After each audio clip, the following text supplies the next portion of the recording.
In some cases, there truly is a wisdom in the crowd. But if I have a medical issue, my only concern is how science-based medical professionals arrive at consensus on what to do. This is Data Skeptic Consensus, the fifth installment in our series about how multi-agent systems achieve collective decision-making. When it comes to user-generated content, not all content items are created equally. Today I speak with Derek Lim about his research into the expert contributors on the Genius platform. Genius is a site where users contribute and annotate musical lyrics. Derek tells us about some of the novel patterns that emerge when analyzing contributions over time.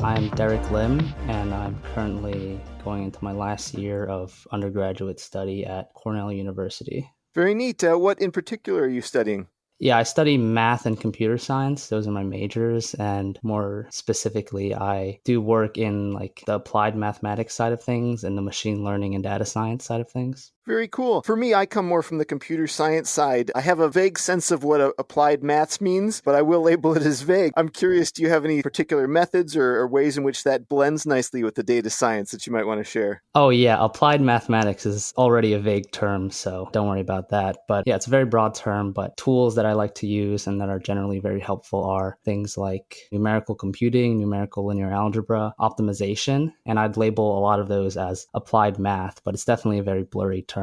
Yeah, neat areas though. A lot of interesting research going on in that spot. The paper I invited you on to speak about is, I guess, related to that, but sort of unique and interesting in its own way. Title is Expertise and Dynamics Within Crowdsourced Musical Knowledge Curation, a case study of the Genius platform. So maybe a good opening question here is, what is the Genius platform for anybody who doesn't know? Yeah, so there's a website, genius.com. It's a really great website. It hosts all sorts of different text content mostly, but it primarily hosts song lyrics and especially rap lyrics because that's where the origin of the site came from. So what happens is you use crowdsourcing, you use the power of the crowd to transcribe song lyrics from all these different songs. And then after that, users also come and annotate the song lyrics. So if there's some lyrics that use some type of terminology that not everybody might know, or some lyrics for which there's an interesting backstory, that's what annotations seek to answer. And annotations provide all types of very interesting knowledge and information and all types of different media to help explain what lyrics are about.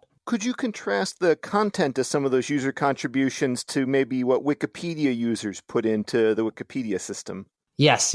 So a lot of the annotations are written with, I'd like to call it a view of culture, of rap culture. And they will use the slang and the terms and all of this that rappers use. I mean, obviously, because you have to explain the lyrics that rappers use, but also they include parts of hip hop culture and generally music culture that are prevalent today, such as there are a lot of Twitter links and links to interviews that artists do in these annotations. And it just provides a lot of really interesting stuff. When I think of Wikipedia, or if we, rewind 10 or 15 years to when it was getting going, it seemed like every stand-up comedian had the same joke about, it's going to be accurate because literally anyone can change it. But that did seem to pan out. Wikipedia is startlingly accurate in a lot of situations. But maybe part of the advantage Wikipedia has is the goal is to publish, the sort of unbiased truth. That's what an encyclopedia should be. Lyrics are, I don't know that there is a ground truth in lyrics. Are there issues of pollution in this data set? Like people who are into the Paul is dead Beatles conspiracy, tagging the lyrics that they think are clues or something like that? How do they keep it clean?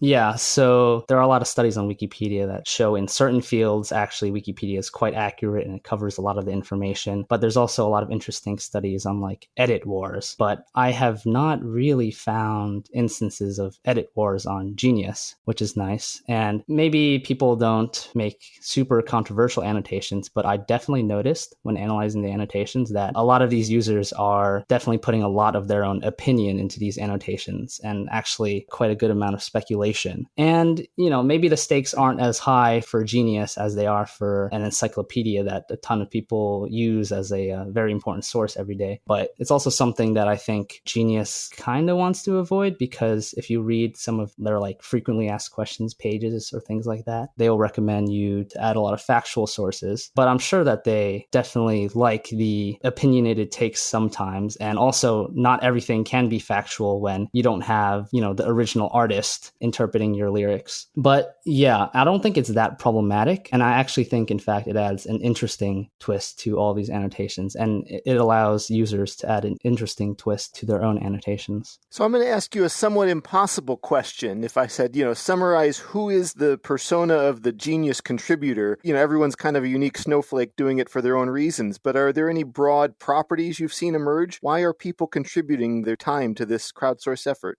So it's definitely an impossible question in the sense that there's a lot of different types of users, right? So I can go over a few of those. A lot of the high IQ users, I believe, I can't tell their actual motivations, but I believe that they just really like having the high IQ number. IQ is the measure on Genius of user experience and expertise. I don't want to get that mixed up with, intelligence quotient, because I definitely don't want to be making comments on that. Well, I think we can say both are directionally correct and interesting, but not the only stat you need, right? Yeah, I'll just make no comments on that.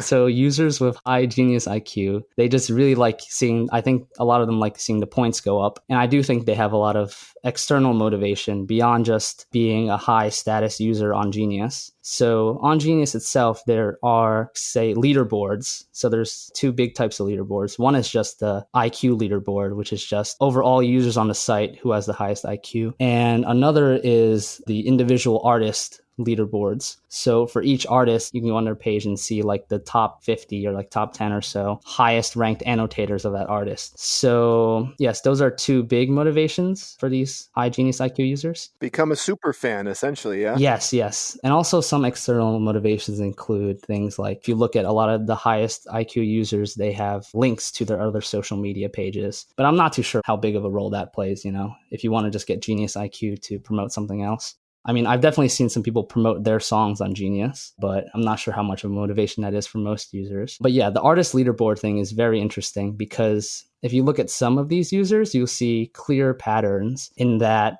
this guy just really likes old school hip hop and the Wu-Tang Clan. And then he's very highly ranked for all of the Wu-Tang Clan's separate artists and all this. And some people, they just seem to not really have a particular taste, and they just annotate a bunch of the most popular artists like Kendrick Lamar and Kanye West. And other people, they mostly annotate songs of a specific language that is actually oftentimes not even English. And yeah, we found very interestingly that if you take the network, a social network of users, for instance, a co-annotation network in which two users are connected by an edge, if they have annotated the same artist, then there are a lot of very tightly knit communities where each person is just, they're speaking a language other than English, right? They annotate songs other than English. There's a whole bunch of reasons and motivations for annotation. So broadly speaking, when you guys started getting into this line of research, what were some of the questions you hope to answer? The thing is, there's just so much interesting data on the Genius platform. So actually, before we collected this specific Genius data set, myself and my co-author, we had both separately collected other data sets on Genius. For instance, I did a lyric data set before, and I did an artist leaderboard data set. And my co-author, he did a feature data set in which artists are connected if they have featured on another artist's songs. But yeah, there's just so much interesting things on Genius. But for this one in particular, this work, we wanted to collect the annotations on Genius, because these are a very novel type of data, type of text data, type of crowd contribution data. And we especially wanted to study the temporal dynamics, how these come in on a song over time, how these annotations arrive on a song over time, and how users change their behavior over time. Because as we know, music is a part of culture that changes all the time, year over year. And also how people interact on the internet has something that has been changing, well, definitely my whole life a lot. And we thought that these temporal dynamics would be very interesting to study. And we found a lot of interesting things about the temporal dynamics.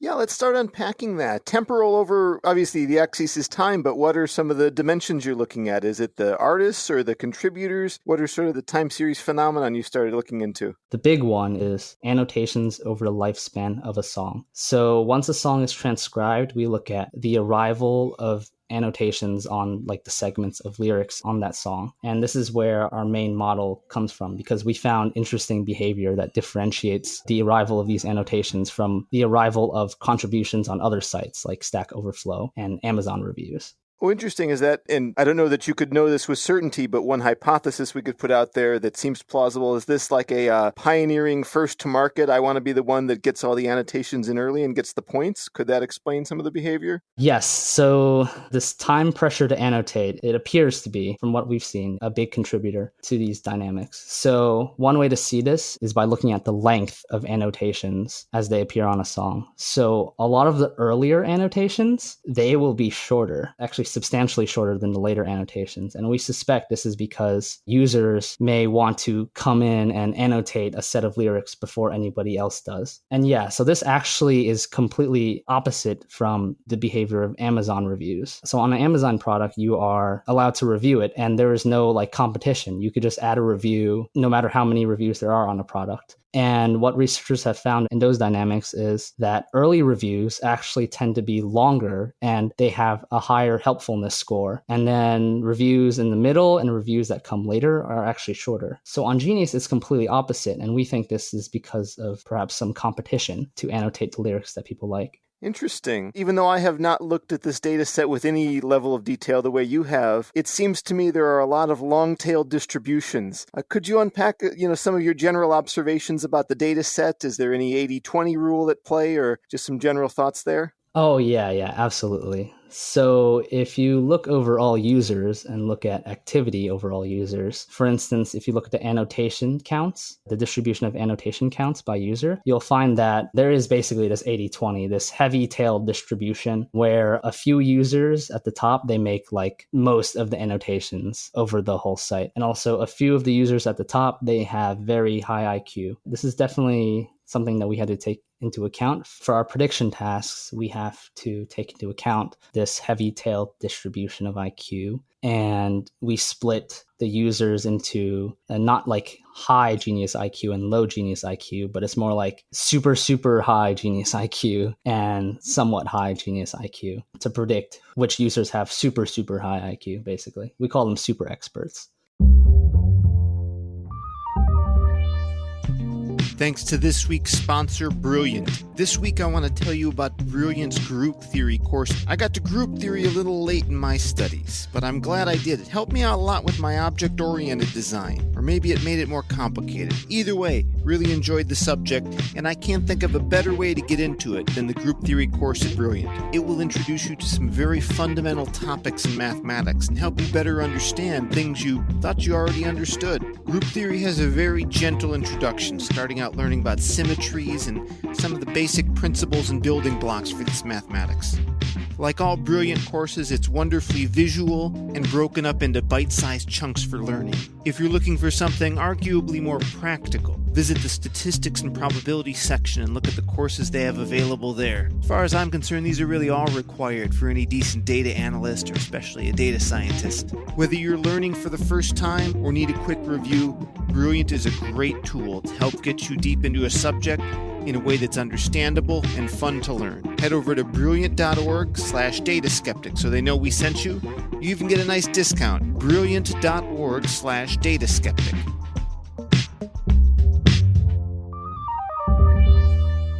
And roughly speaking, what percentage of the population qualify as super experts? Yes. So over all users that we have in our data set, less than 1%. So 0.2% are super experts. Gotcha. So you've got a somewhat rare group, definitely a class imbalance problem if you just throw garden variety machine learning at it. Can you tell me a little bit about how you approach the prediction in this way? Yeah, sure. So because of the nature of, I guess, the way we collected the data and the nature of how IQ works on Genius, so since we wanted to predict expertise, we didn't want to exactly just predict Genius IQ, that score, because for one, it's not a direct measurement of expertise, of course. Your Genius IQ may be very high if you just annotated a few popular songs, luckily. But also we have like a noisy measurement of IQ. Took a snapshot at some point in time of IQ to get the data. Ah, I see. So even though all the behavior's locked and those users continue to exist in the future, that's what you mean? Yes. Ideally, we would have the password to Genius's database, and we even emailed them asking for some data, but due to legal reasons, they can't just give us data. So this is what we have. Sure. Well, as an aside, we should get back to the main line, but could you share a few thoughts on that data collection process then? What does Genius make available, or what hoops do you have to jump through to get what you got? Yes. So Genius actually makes a good amount of information available. We wrote some crawlers to scrape the data directly from their site. One somewhat annoying thing is you often have to scroll or simulate scrolling in some menus or maybe click on some buttons to get access to like the entirety of the data. So that just makes things a little slower because... You could use Selenium or something?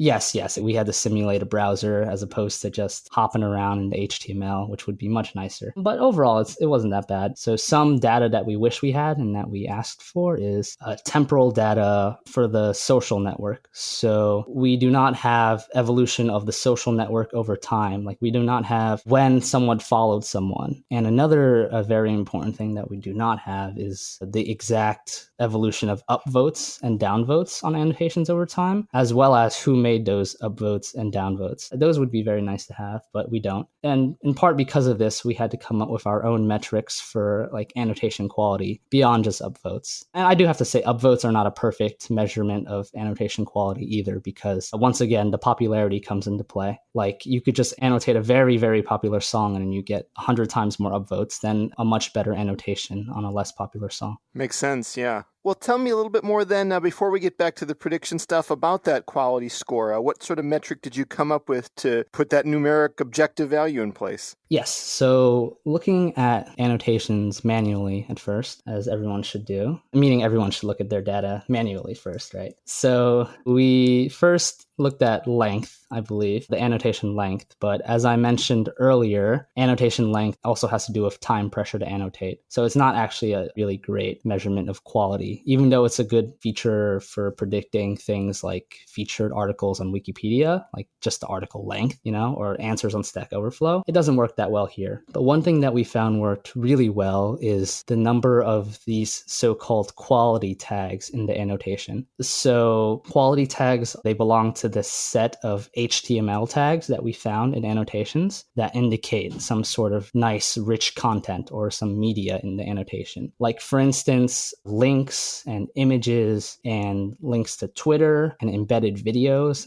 and quotes. These are all quality tags. And basically, to measure the quality of an annotation, we mostly use the number of quality tags that these annotations have.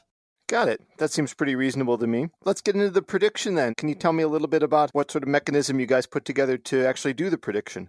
Yeah, so after splitting the users into super experts and normal experts, as we mentioned before, we took, I believe, 6 features that we derived from all of our previous analysis, all of our statistical analysis of the rest of the data, and we just put it through a logistic regression for the actual prediction. So we use logistic regression for a few reasons. One is that we just wanted to keep it simple because, as I mentioned before, we have like this very coarse framework where we are predicting super experts and normal experts, and everything is noisy and we don't care too much about the absolute accuracy we get. Another reason is that the coefficients are great to look at. So if you just put a logit model over all the users that we're looking at and where the features are the predictors, and then the outcome is the super expert versus normal expert, you could take a look at the coefficients. And then by looking at the coefficients, we saw that basically the sign of the coefficients and their significance is pretty much exactly what we expect from our models of user behavior and all of the other analyses we did, except for one pretty interesting feature. And we can go into that later, but that's why we did logistic regression. You could definitely get higher accuracy with another model, but we just chose that.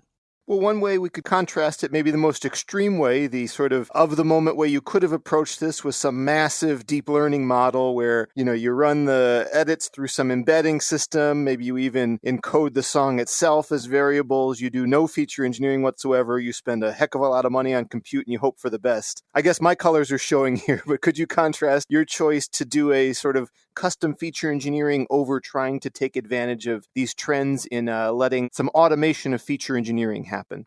Yes. First, I'd definitely like to say that I hope someone does put, or maybe I do put, a lot of this data that we have through some nice deep learning models, just because the lyric data is so rich and the annotation data is so rich, and there's so many nice qualities that we haven't taken into account yet. And see what comes out, especially generative models, would be very interesting for our annotations. But as for why we did not do that, first is that we have relatively specific features that we wanted to look at, and we have a small number of features that we wanted to look at.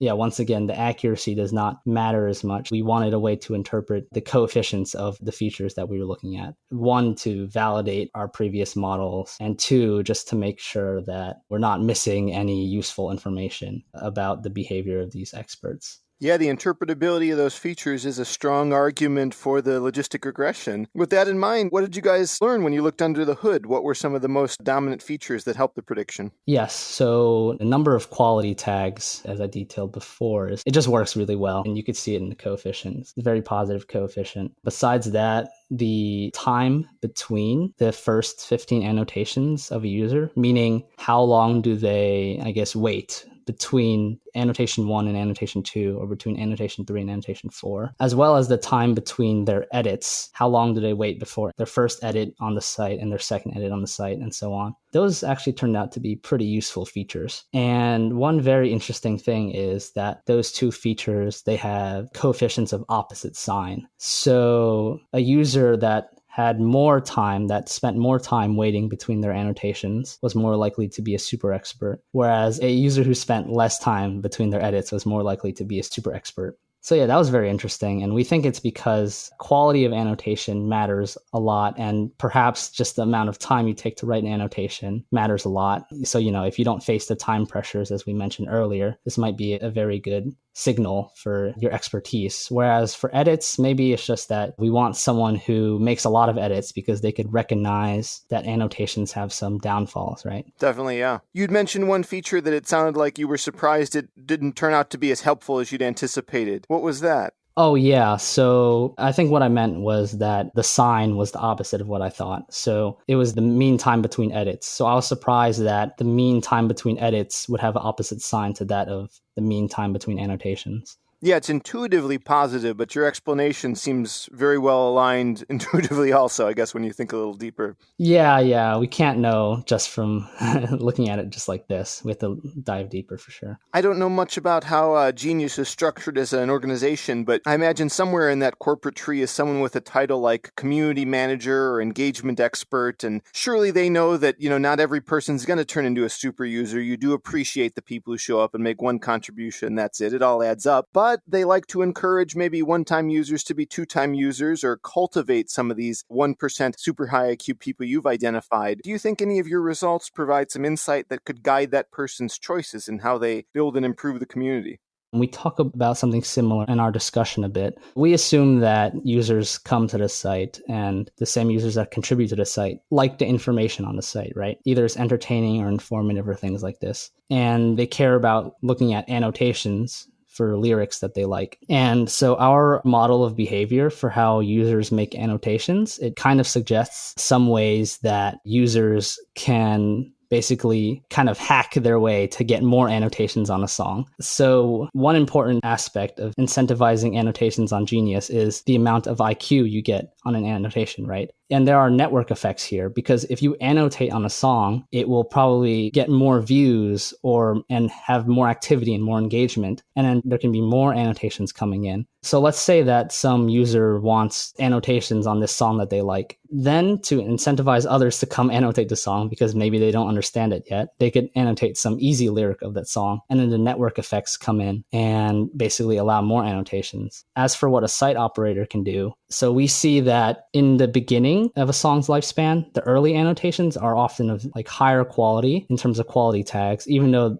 as we said before, they're of shorter length. The middle annotations are of lower quality, and then the later annotations are of higher quality. And we see the same trend in the IQ of users that annotate. The early annotators are high IQ, the middle are lower IQ, and the last annotators are high IQ. So there's like a little bit of a slump there. So we think that a site operator on a song that they want to promote can incentivize high IQ users to annotate in the middle of a song's lifespan, so that you can still get more high quality annotations in the middle. And this might boost the quality of your annotations in general on that song. Absolutely, yeah. Well, as we wrap up, I want to ask a little bit about what's next, or maybe what you would do next. I know curiosity is always bounded by time. What do you think are some of the most interesting avenues you'd explore, depending on what you can put into this?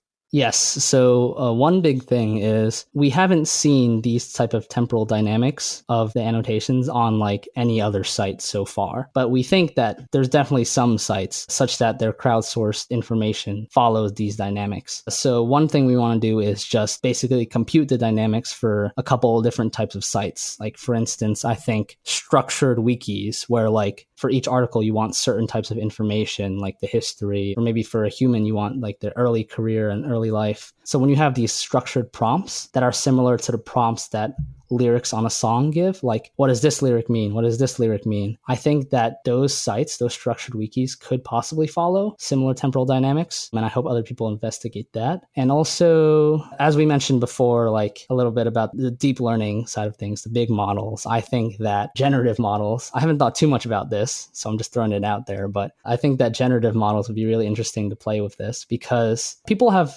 generated lyrics for a long time with all different types of models, right? Like the Markov chain ones, or like RNNs or transformers, right? And yeah, we have lyrics, but the really unique part of our data set is the annotations. And I think that it would be really interesting to train generative models on the annotations as well. And for instance, what if you have like GPTN generating new lyrics and also another GPTN annotating those generated lyrics, right? There's just a lot of interesting stuff. And I think that generative models might be able to capture a lot of the more interesting cultural aspects of Genius annotations, like the quality tags or the words that they use, the slang, right?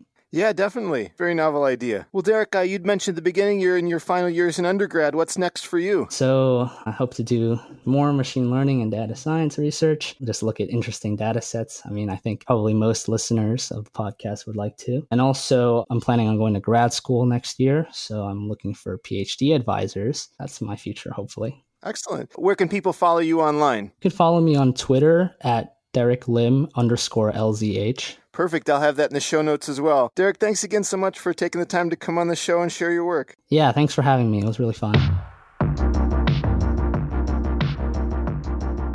That concludes this installment of Data Skeptic Consensus. Our guest today was Derek Lim. Our theme song is Paradox by Odling. Claudia Armbruster is our associate producer. Vanessa Burciaga does guest coordination. And I've been your host, Kyle Polich.